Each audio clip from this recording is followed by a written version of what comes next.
Why the mind seems to be, and yet cannot be, produced by the brain. By Herbert Wilden Carr. If an electric current is applied to the closed eyelids, we have a sensation of color.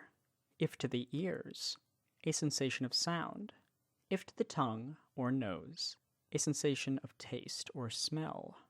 What is apparently one and the same stimulus applied to different sense organs gives rise in the brain to different sensations. It seems easy to explain this by what we know of the anatomy and physiology of the brain. When our sense organs are stimulated, the stimulus is conveyed by means of sensory nerves to the brain, and there gives rise to sensation. The sense organs are sensitive to various kinds of stimuli. The stimulus to the eyes gives the sensation of sight, to the ears the sensation of sound, and so on. It seems, then, it must be the brain which gives the special character of our sensations to consciousness, for we have only to send the brain a stimulus through the optic nerve to get sight, through the auditory nerve to get sound, and so on, and this notwithstanding that the stimulus has in itself none of the things which we distinguish as sensible qualities.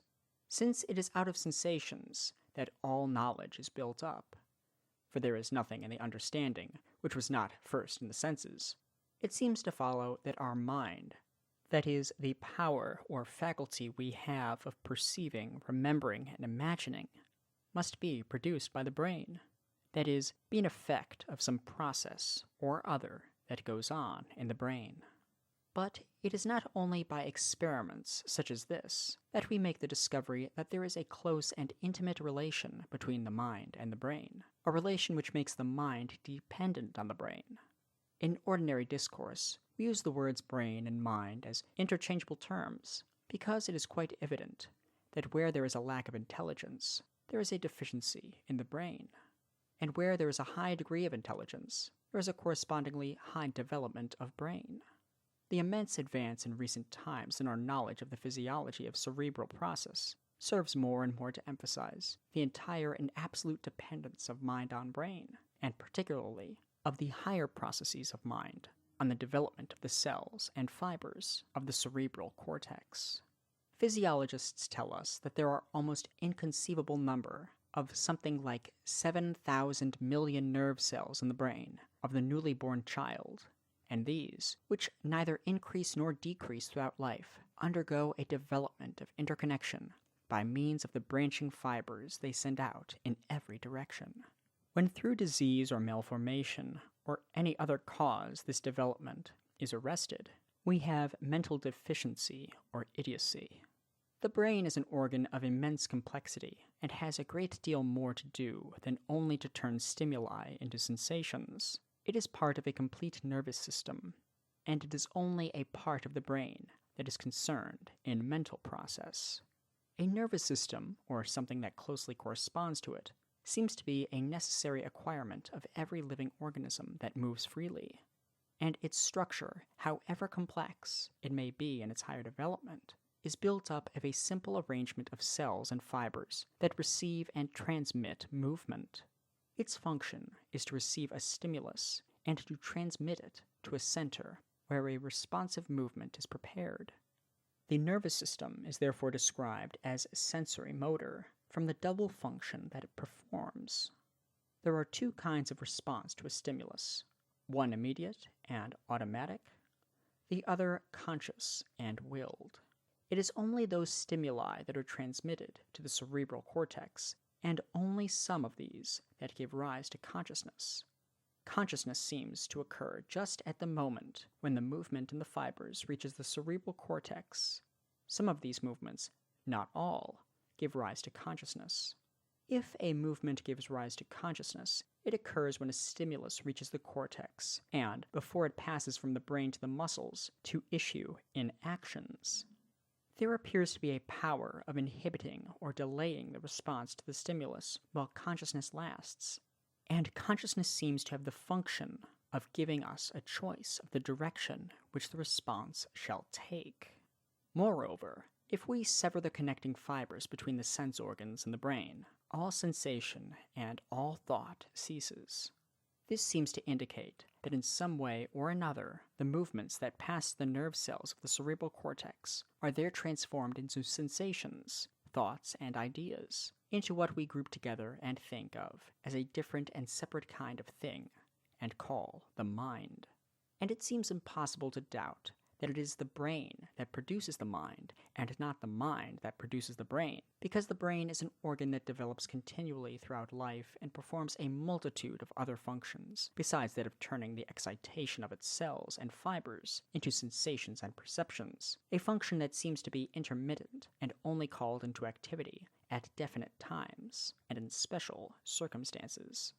Many people think that our nature is a combination of two realities, a soul and a body, and that the mind belongs to the soul, which is immaterial or spiritual, while the brain belongs to the body, which is material. If this should turn out to be true, or even if it should appear to be credible, it does not alter the facts we are considering. No one can produce for his own or for someone else's observation a soul that is independent of a body, or a body that is, of course, a living body. A dead body is merely inert matter that is independent of a soul. Therefore, those who hold that there are two independent realities have to admit that everything happens just as if processes in the brain produced feelings and thoughts in the mind of the soul. Why should they not? Why should not feelings and thoughts be manufactured in the brain just as any effect is produced when its necessary conditions are fulfilled? May it not be the function of this wonderfully complex organ to produce mind, just as other less complex organs produce the secretions that are necessary to the life of the whole? Is it only the subtlety and ethereal nature of the product that make it seem inconceivable that mind can arise from a material process? If so, is there more than a difference of degree between it and the marvelously effective substances secreted by the various ductless glands? The brain is not a gland, but it is an organ of such complexity and perfection that it is impossible to conceive a limit to its power. There are two reasons that seem to everyone who has studied the problem unanswerable. One is that it is impossible to explain anything as an effect unless we can regard it as strictly commensurate with the cause, and mind is not commensurate with cerebral process.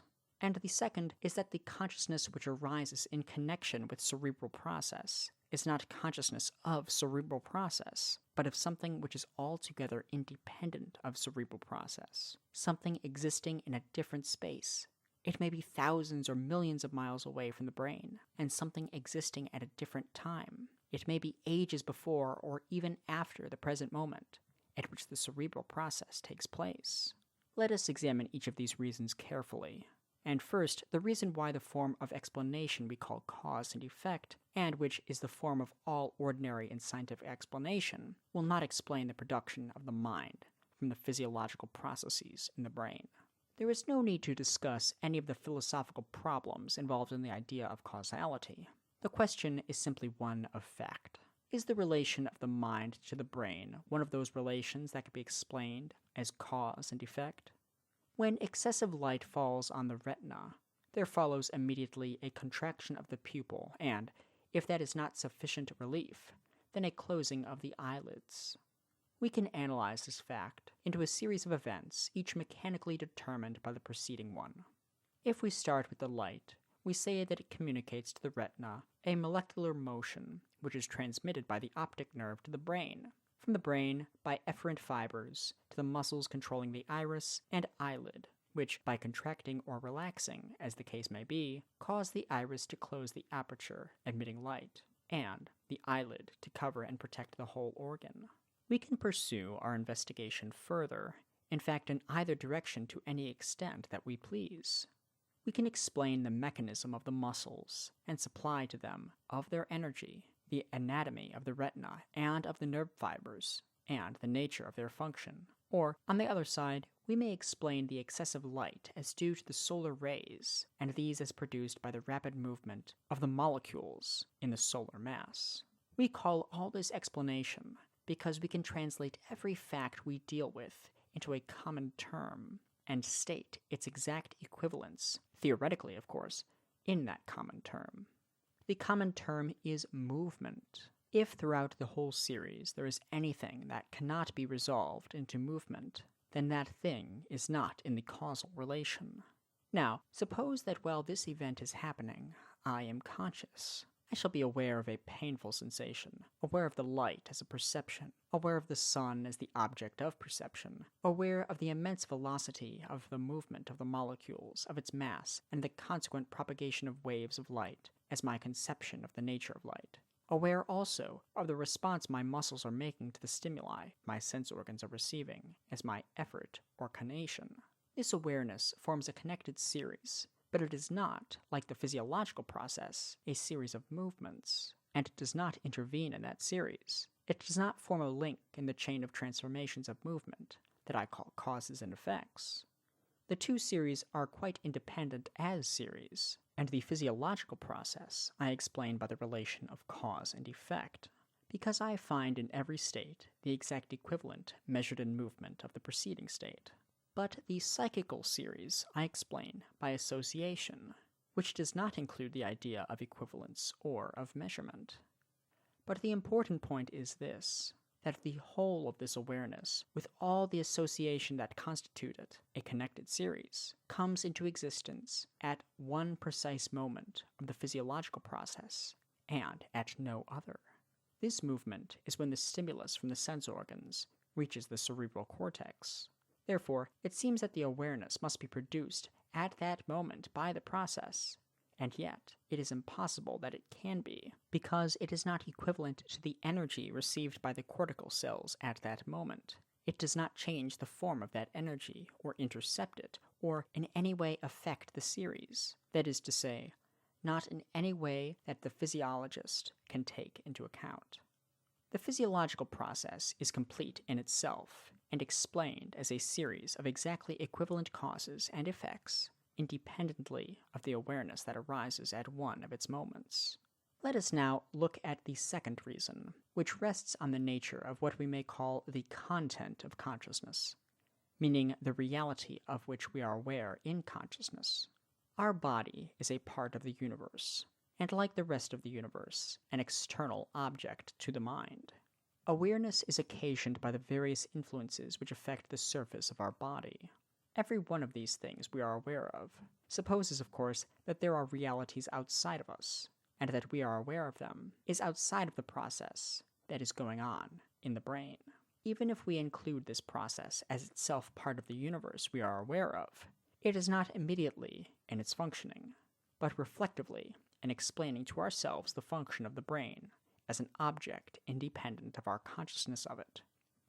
Whatever, therefore, the nature is of the processes that are going on in the cells and fibers of the cerebral cortex, it is impossible that we should be aware of a real world outside of the brain, and also that that awareness should be produced or manufactured in the brain. If we really could believe that our mind was produced in and by our brain, that the brain cells manufactured it or constructed it out of movements sent to it from the skin and sense organs, we could have no assurance that we had any knowledge of reality, or that there was any reality to know.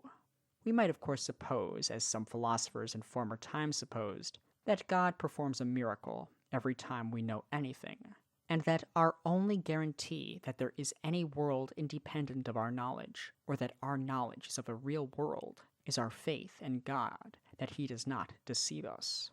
But considered simply in itself, and according to the rules we apply to all our deductions and inferences, if the mind is simply a product of the brain, it is then something potentially present in the brain, or present in the materials supplied to the brain before it is actually produced.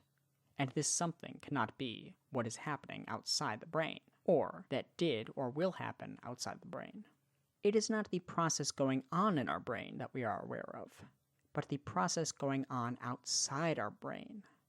And although influences reach our brain from outside, and although the physiological processes are directly connected with the outside world by the sense organs, yet these influences are stimuli which cannot be conceived as translating anything, even images of things, into the brain, as material out of which the brain might be conceived to produce the mind. These two reasons are, as I have said, unanswerable.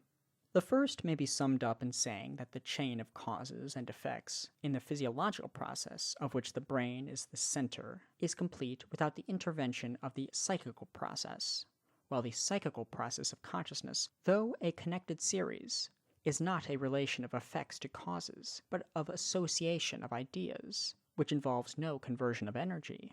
And the second may be summed up in saying that knowledge, if it is knowledge of what is outside the brain, cannot be manufactured inside the brain. It is admitted, therefore, practically by everyone that consciousness is not an effect or process in the cerebral cortex, in the same way that the responsive movement of the muscles is such an effect. The brain directly connects the response of the body to the stimulus received, but the consciousness that arises in the process is not part of the efficiency. Yet this consciousness is certainly not independent of the process. For, if it is, why does it arise at one moment, and at one moment only, of the process? So it has been suggested that it may be an effect of a different kind, an effect that does not absorb energy or give out energy, but still a direct effect of the cerebral process. It is said to be an epiphenomenon, and is compared to the shadow that accompanies a moving body, which neither aids nor hinders it, though invariably accompanying it, or to the phosphorescence left along the track of the lucifer match we have struck, a one-sided effect that cannot in its turn become a cause.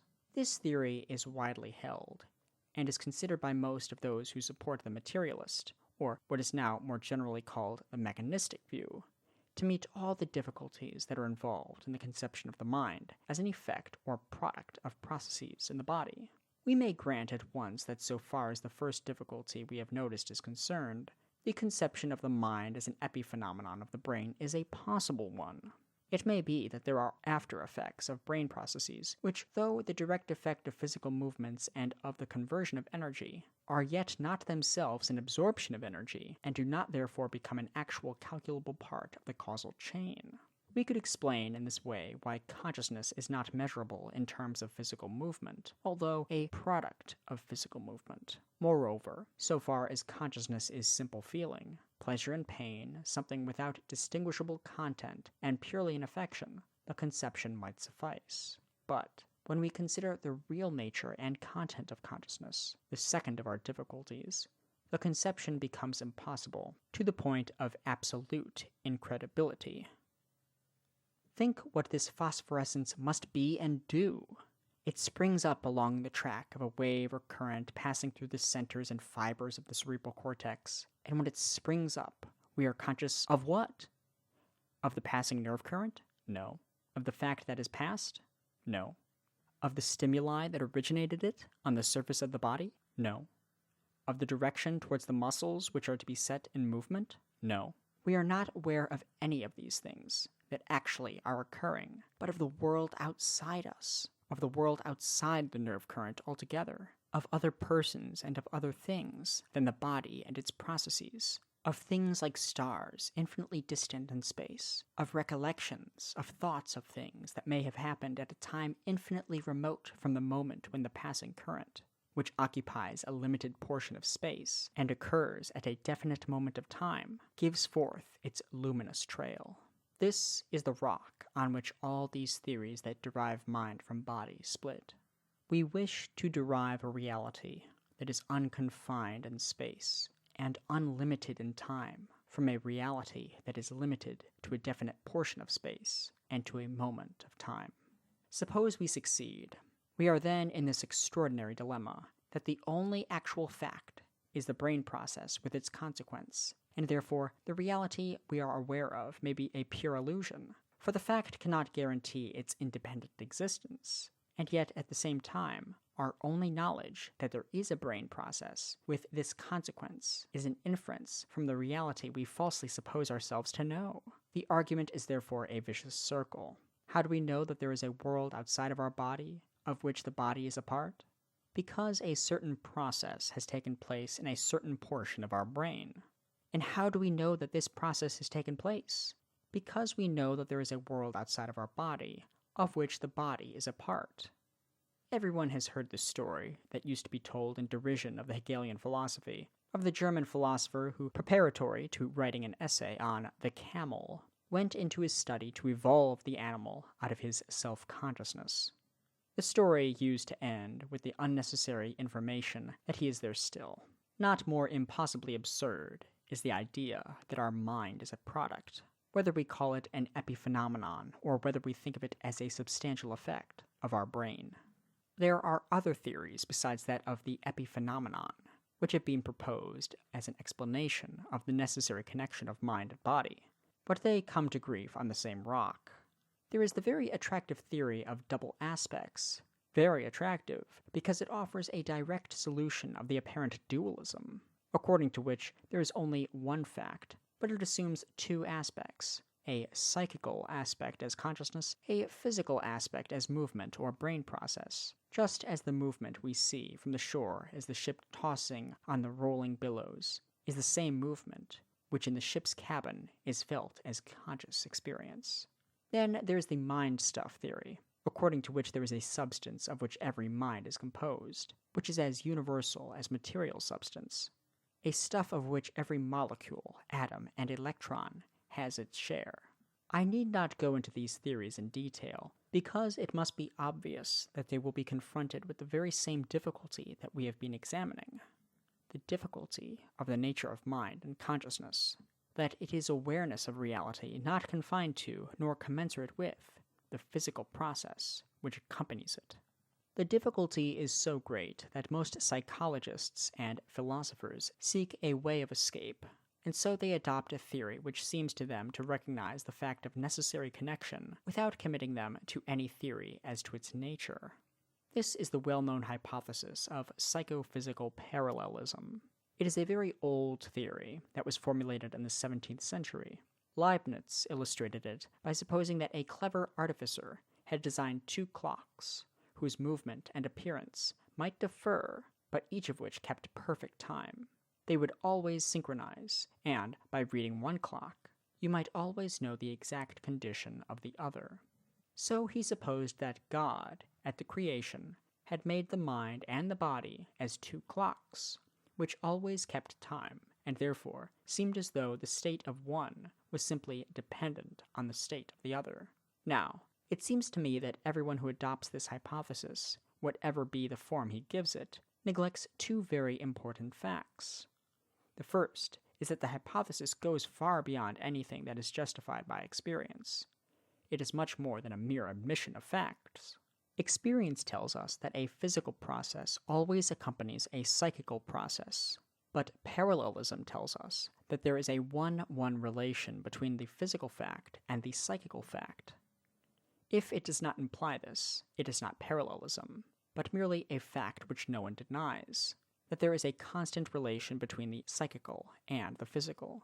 And the second is this, that so far from its being a non-committal hypothesis, it is the distinct opposition of a metaphysical theory. The difficulties of every form of psychophysical parallelism have been lately and very generally recognized.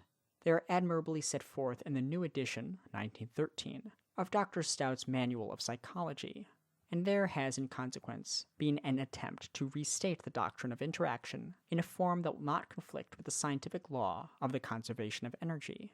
Interaction supposes that the mind actually supplies energy to the body, and that psychical reality undergoes conversion into physical reality. It is clear, therefore, that it is the first rather than the second of the two difficulties we have stated that is the real stumbling block to this theory. To overcome it, the hypothesis has been suggested that there may be in every case of conscious action a conversion of energy that exactly compensates itself, a simultaneous conversion of psychical into physical energy, and of physical into psychical energy, so that the amount of each remains always constant. If this is the last word of interactionism, then it seems to me to offer us only a choice of evils. It is possible, in the sense that it avoids the actual absurdity of parallelism, but, like parallelism, it is a metaphysical theory that goes far beyond any known facts of experience, and that throws no light whatever on the facts. The fact which we have to recognize, and which there seems to be a natural disinclination in the human mind to recognize, is that mind and brain are absolutely incommensurable. They are two realities which meet. That is certain, for we never have one without the other. But they meet like the circle and the tangent, at one point only. What constitutes this difference, and why is the incommensurability absolute? The brain is material and therefore spatial. It is a certain disposition of material elements. This disposition of elements changes, but only externally, by influences that affect the disposition, but not the elements themselves. It is a delicate organization, easily thrown out of balance or destroyed. But what is essential to its existence is material organization. On the other hand, mind is not spatial but temporal. Its essential nature is a duration which conserves the past and memory. Imagine that an instantaneous cut is made across the whole of extension. The brain is there, but not the mind, for you are imagining extension without duration, and the mind has no extension. Imagine, on the other hand, a section through the whole of duration. The mind is there, but not the brain, for matter only exists simultaneously in a present. You cannot imagine matter without extension. The mind is, therefore, essentially a time continuity, and the brain, essentially, a space continuity. Restrict the mind to the actual condition of the brain at any given moment, and there is no mind. Cut off from immediate perception all memory and imagination, and there is no perception. Theoretically, all that there is to perceive in the present is there. But, without memory and imagination, it can have none of the content or meaning that mind gives to it. On the other hand, the brain can have neither memory nor imagination. For all that it is at every moment. In this lies the true reason why we cannot think that brain produces mind. It would be imagining that space produces time. It would mean that a present activity produces its own past and future. Nor can we escape the absurdity by supposing that the brain does not create the memory, but preserves past impressions and ideas in nerve cells or nerve tracts, and sets them free or revives them in response to stimuli. It would be easy to show that the same contradiction we have been examining before follows us here, but it is enough to say that such a theory can adduce no facts in its support. There are, however, many facts which seem to contradict it. One of these facts is very remarkable and of special interest, because it forms the basis of the theory of memory expounded by Bergson in Matter and Memory. It is the discovery, some years ago, confirmed by every case since observed, of the nature of the malady known as auditory aphasia, a malady in which the patient, while still retaining the sense of hearing, has lost the power of recognizing the meaning of words. He seems to have lost his memory, to have forgotten what words mean, without having lost the power of recognizing the things themselves. This malady is accompanied by a lesion of a particular region of the brain, one of the frontal convolutions well known and mapped out by anatomists. The discovery was the first, and also, it remains the only successful localization in the brain of a particular form of memory, that which we call recognition of words. It seemed at first to confirm the generally held opinion that there are special cells in the brain whose function is to store memories, and it was supposed, therefore, that the injury involved the destruction of a group of cells in which a particular kind of memories was stored, with the consequent result that the memories were destroyed, and that, therefore, according to the extent of the lesion, was the amount of irrecoverable loss of memory. Bergson was the first to show that the facts pointed to an entirely opposite conclusion, that the memory was still in existence and unimpaired, but that what was thrown out of gear by the injury was the mechanism by which memory inserted itself into action. It was not a psychical reality, but a motor mechanism that was affected. This view is now adopted by many of the most prominent psychophysiologists, but even those who do not accept it no longer quote aphasia as proving that psychical reality is produced by or stored up in material structures. If we recognize this fact, that in mind and brain we have two realities that are incommensurable by their very nature, but which function only in union with one another, we may understand why everything happens just as if the one were produced by the other. Why it is that when the Titan cleaves the head of Zeus, the fully armed Athene springs into existence. To understand it, we must see what it is that consciousness does, the purpose it fulfills. What we call consciousness is not the whole of mind. If it were, if part of mind were not always something of which we are unconscious, in exactly the same sense that the material reality we perceive is always a part of reality we are not perceiving, then the arising of consciousness at a particular juncture would be as inexplicable a miracle as that of the sudden existence of the fully armed goddess. The union of mind and body is in action. When we regard the facts from the standpoint of action, all difficulty in regard to them disappears.